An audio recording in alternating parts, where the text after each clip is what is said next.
Behold, Elf. This is one of those movies that lots of people, when they hear the term Christmas movie, think of. Because I have such a weird thing for reviewing movies on Christmas, this is what I'm going to be doing for the season finale and Christmas. Also, because this movie is celebrating its 15-year anniversary this year. So, yeah, let's get on with it. This movie starts off with an old elf named Papa Elf telling us about the story of Buddy, which happened around 30 years ago, apparently. No human being has ever set foot in Santa's workshop. That is until about 30 years ago, and as you may have guessed, that's where our story begins. 30 years since Buddy was born, or 30 years since the story happened? Kind of confusing. So we show Buddy when he was a baby. Fun fact, he was played by triplets when he was a baby. See Santa Claus, for some reason, doing his Christmas stuff when people are still awake, and it barely looks like it's 2 o'clock outside.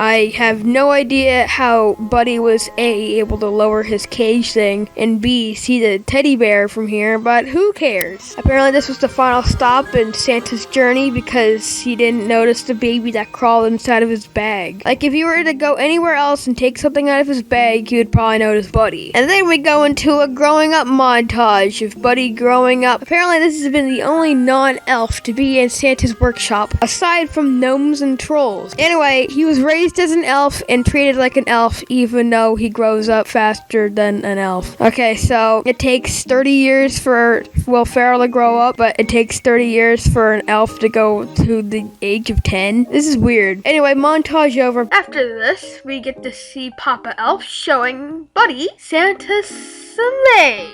And it needs work because Santa is not believed in anymore. So they have to make a rocket and they have to fix the rocket. Yeah, I think we're just better off with toys. Rocket. Back to Buddy making some toys. Apparently elves can make toys at the speed of sound because Buddy only makes 85 out of...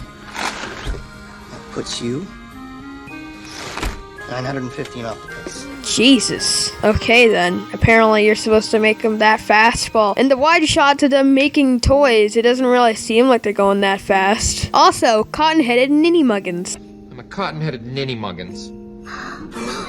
Oh, sorry, I mean cotton-headed ninny muggins. Yeah, I should probably censor myself there. It's such a bad word, am I right? Anyway, because Buddy is a failure, he goes on to the toy testing area, where he tests toys. Fun fact!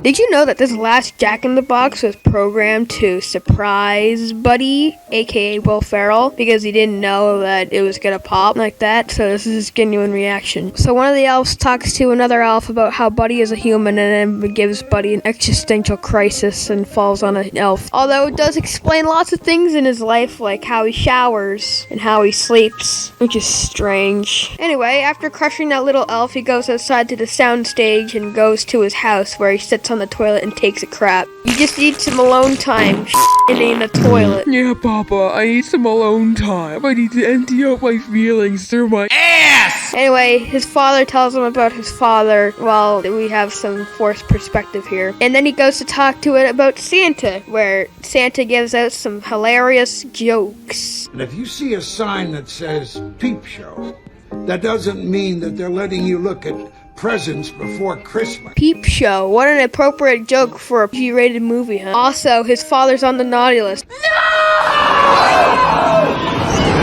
Just because plot convenience. And also because he doesn't give books to orphanage lady. See, I see what you're trying to do here. You're trying to make me feel bad, when in actuality, you're the one that missed the payments. But the children love the books. I know that, you know, I'm the one that ran the focus groups, but I like hearing that. Yeah, what a... He's just doing his job, I think. I don't know. Anyway, Alfie Elf leaves while he's seeing, like, these stop-motion puppets that are cool. Also, Mr. Narwhal, because narwhals. After several days without food and just pure walking, he ends up in New York. I know he was raised an elf, but how does he live without food for what seems like a few days? Because pretty sure North Pole to New York is at least a couple of days. P.S. How does he live without diabetes? He's a human, he's not an elf. He was raised by elves, but he is not a elf. So, yeah, he should have terminal diabetes and starve to death. Also, Raccoon tries killing him because he's being annoying. I don't really find Buddy annoying. I think he's funny, but I can see where the raccoon's coming from. Anyway, he finds the Empire State Building, but not before f***ing around in the city for a little bit. Another fun fact, they didn't tell anyone or anything in New York that he was filming this or that this was for a movie. So these random people just see a crazy elf guy tapping shoulders, running across the street and eating gum off the sidewalk. Disgusting. That is a really good effect. It holds up amazingly. I think the funniest part for me is the part where he just taps Santa. Why? Why do you think he's even there to begin with? Anyway, after 2 days of f***ing around in New York, he finally ends up in the Empire State Building and goes to see his daddy. He goes into the elevator with this guy who looks like he wants the inevitable to happen as he pushes all the buttons, and when he leaves, he forgets to give him a hug. Oh no! I'm here with my dad, and we never met, and he wants me to sing him a song. And I was adopted, but you didn't know I was born. So I'm here now. I found you, Daddy. And guess what? I love you. I love you. I love you. Wow. That was weird. So again, he gets kicked up because he's a mental case and then goes to Gimbals. Wait a minute. What's Gimbals? It's a store that closed down a while ago. Okay, so Gimbals is a store that closed down, apparently. He messes around in the store and eats fruit spray. Passion fruit spray? Fruit spray? Sure. And talks about the toilets. Hey! Have you seen these toilets? They're ginormous! Okay then. For the sake of Will Ferrell's reputation, I hope this was all scripted. He eventually ends up in a floor where he looks at a bra for that special someone. This boss guy confuses Buddy here for the other workers, even though his outfit is different and he should know his employees. Either that or this is a secret ploy to get him working for free. Bum bum bum. So This is the North Pole. where you're not allowed to sing, which is weird, considering I would assume you're supposed to encourage people to sing in the North Pole to be all cheery. Hey! There's no singing in the North Pole. Also, I can't help but notice all these Elmo and Sesame Street toys everywhere because, I don't know, I'm a weird person like that. Also, this is home to some of the best scenes in the entire movie. Time for the announcement. Okay, people, tomorrow morning, 10 a.m., Santa's coming to town. Santa! Oh my God! Santa here? I know him. I know him. I'm singing. I'm in a store and I'm singing. I'm in a store and I'm singing. Hey! There's no singing in the North Pole. Yes, there is. No, it's not. We sing all the time. No, it's not. Especially when we make toys. Yep. So Elfie Elf Boy here meets Julia, or whatever her name is. It's Joe V. Okay, yeah, whatever. And they become friends, I guess. Are you enjoying the view? We're very good at decorating that tree. Why are you messing with me? Did Crumpet put you up to this? I'm not messing with you. It's just nice to meet another human who shares my affinity for elf culture. I'm just trying to get through the holiday. Through? Christmas is the greatest day in the whole wide world! Please stop talking to me. Uh-oh. Sounds like someone needs to sing a Christmas carol. No way. Best way to spread Christmas cheer is singing loud for all to hear. I'm singing! I'm in a store and I'm singing! See?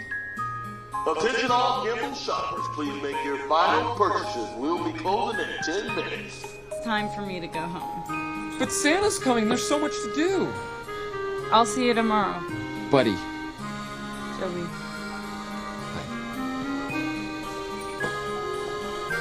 Because it's coming tomorrow, Mr. Elf decides to fix up the place all nice and schmancy fancy. He somehow was able to decorate the entire place in 12 hours with, again, no food. Like, he didn't eat anything yet. How is this guy still alive? Oh, I don't know, maybe he went down to the 3rd floor and got some chicken McNuggets. Also, he's somehow able to get past all of the guards, which is weird considering I'm assuming guards are supposed to do their job. But I'm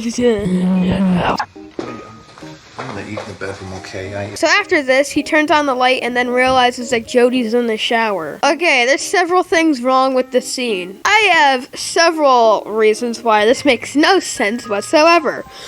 1. How did Jody get in there without Buddy realizing? And how did she not notice Buddy doing all this stuff? I know she probably has a key or something to get in, but how did Buddy not notice? 2. Buddy says that he didn't know that Jody was naked in the shower, even though we shown earlier that he takes showers. So, you're pervert. 3. How do elves reproduce? Think about that. Actually, don't. But think about it in the context of this scene.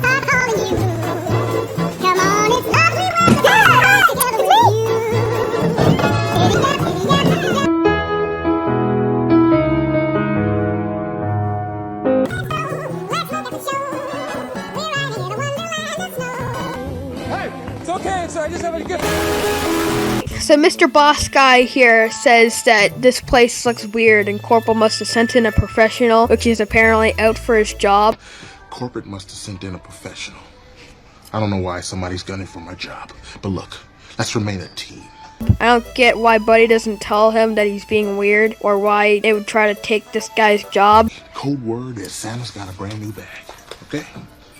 So he sees Santa Claus, but it's not really Santa Claus. So he rips off the beard, it causes all the kids to scream, and then that guy starts tackling Buddy, and then killing every single piece of artwork that he made. That makes the boss guy angry and starts tackling him too. And then Buddy goes to jail.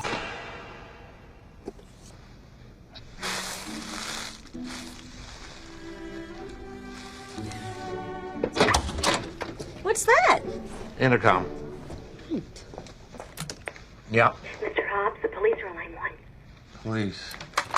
Hello? But the other two don't go to jail, and they also don't make Buddy change his clothes, and the other guys stay innocent, and we never see, like, the Santa guy again, and what just happened? Anyway, this jail sentence gets Buddy's dad on the phone, and then he goes to get him. And then Mr. Dad guy loses his cool. I mean, you have every single right to report this guy to the police, right? He sent you a weird brawl, you see him sleeping with this, you see him screaming, and now he's in jail. You take him out, and he wants to hang out with you and eat sugar plums. Also, I find it kind of weird that people don't believe in Santa Claus in this universe. Did Santa just not visit those families? So many unanswered questions. So it's revealed that you are the father. That's very impossible. and takes Buddy home, and his wife and kid is very concerned about this random elf guy. I mean, he does the longest burp ever, puts syrup in his spaghetti. Okay, that's weird. And he wants to be tucked in. So the next day, it's revealed that he got 45 minutes of sleep and then he made a rocking horse. I thought you were bad at making toys. Wasn't it, like, clear in the beginning that you were bad at making toys? Whatever. But he also gives Will Ferrell infinite brain trauma for eating all this sugar, but not before getting naked, because his dad told him to. This is weird. And then he calls his daddy because the air vent is making a weird noise. There's a horrible noise coming from the evil box underneath the window. It's not evil, buddy. It's a radiator, and the heat makes noise when it comes on. He also meets Mr. Kid here at his school and makes a fool of himself. Hey, buddy! You know that guy? No, I've never seen him before. Hey, buddy! Your brother! Oh, man. No, Michael! Wait! Your brother! Michael! And then the best scene in the entire movie comes up, but not before saying "son of a nutcracker." Son of a nutcracker! Oh, I'm sorry, I meant to say "son of a nutcracker." Yeah, that's just such foul language, buddy. What the f? Anyway, he throws super duper hyper fast snowballs and makes super duper how? I thought you were bad at doing everything that elves could do, but I'm pretty sure this is something that lots of elves can do. You're a human. What is happening here? What? And then after Michael realizes that he's cool, they go into gimbals again and around some more. And the montage number, whatever number this is, yeah. Like seriously, you're jumping on the beds and in the elevator. I don't think you should be jumping in the elevator. I feel like these people should give Buddy a restraining order, maybe? They gave me a restraining order. Oh, okay. I guess Buddy doesn't know what a restraining order is. What kind of education do they have in the North Pole? Now, before we learn how to build the latest in extreme graphic chipset processors, let's recite the code of the elves, shall we? Oh yeah, good point. So he finally asks Jody out to eat food. You know, the code. And they're free on Thursday! So they go back home and set up the Christmas tree. How beautiful, but they couldn't get the star on top, so Woody just breaks his... While the parents are arguing about something that kids don't care about until Buddy goes into Mr. Dad's office because budget meetings and other stuff. So they both go in trench coats to Mr. Dad's office, and he doesn't like coffee, reads Francisco. Even though it's a pig book, and then eventually goes to the mailroom because James Caan has had enough of Will Ferrell's crap. It does lead to one of my favorite jokes in the movie, though. Buddy the Elf, what's your favorite color? Put that down. Hello? Hello? So he goes down to the mailroom and gets excessively drunk because he thought scotch was syrup. Yeah. Except it smells like mushrooms and everyone looks like they want to hurt me. Why it smells like mushrooms? Shouldn't it smell like pit stain? Anyway, Buddy and Buddy's buddy is excessively drunk and starts dancing everywhere. Eventually, Mr. Dad realizes that he should probably get his crap together because he isn't really good at publishing books. Yeah, it's this thing in the movie where Mr. Dad is very, very bad at publishing books because he forgot to publish 2 pages in the last part of a book, which is kind of dumb, but whatever. They decide to get Peter Dinklage to tell him how to write stories, considering that he didn't go through that education himself when he applied for this job because he's incompetent as f***. On the meanwhile, Mrs. Lady and Elf go on their eat food date thing. So it ends and Mr. Elf guy somehow gets into the building again. Didn't those security guards say that he wasn't allowed in the building again? Mr. Elf pisses off his dad because he interrupted his meeting. And then he insults Peter Dinklage. Oh, you probably shouldn't do that. He's on the cast of Game of Thrones. He's gonna kick your...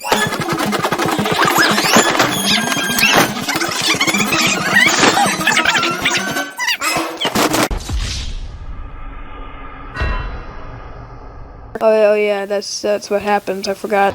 He must be a South Pole elf. I didn't know they had elves in the South Pole. Anyway, Mr. Dad gets super mad and angry. Where do you want me to go?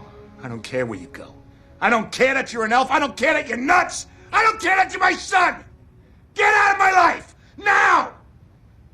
And Mr. Buddy runs away because he's sad that he messed up. But he sees Santa flying and trying to deliver presents. Okay, Santa says that all will be lost if he gets spotted. The whole world saw me, all would be lost. Yet he decides to do all of his work when literally kids and everyone is still awake. It's not even that late out because lots of kids are still awake. It's like 9 o'clock at the most. So he meets up with Santa while in the meantime James Caan and Mr. Michael here feel bad for what they did to Buddy and start looking for him, which kind of took like 0 time at all. But whatever, they reunite Mr. Elf Buddy and Mr. James Caan, and they hug and try to bring back the rocket to Mr. Santa Claus. Everything's all hunky-dory until we see the Central Park Rangers. Oh no! And Central Park Rangers start going after them, so Santa has to run as fast as he can or he will be murdered. Santa! Why are they chasing us?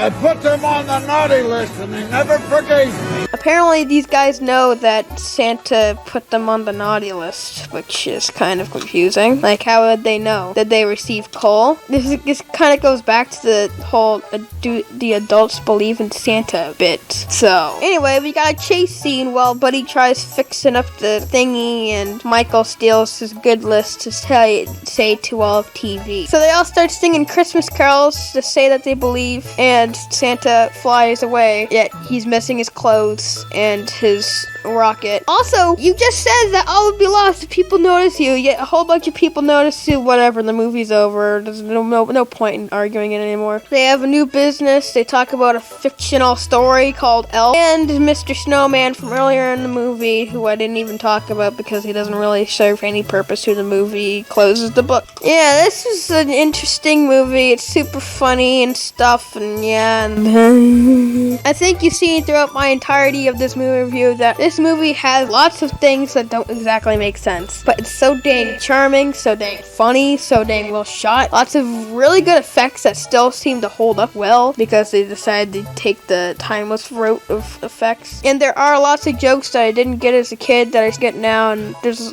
lots of stuff like that. But overall, this movie is great, and I really like it. I'm not gonna give an arbitrary rating because it's stupid, because I just told you my rating, which is what was the point of the video. Like, what's the point of a rating at the end of the video? Just let your thoughts speak for itself. Yeah, this is weird. I'm just gonna end the video now. Merry Christmas and Happy New Year! I just want to say thank you all for making this the best season 1 I could ever have, because if it wasn't for you guys subscribing, I wouldn't bother. Anyway, Happy Christmas, Merry New Year, and if you excuse me, I'm gonna go play Planet 51 the game on the Wii.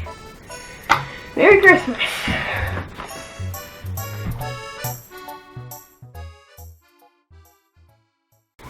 Actually, you know what? F*** this game. I'll play G-Force instead.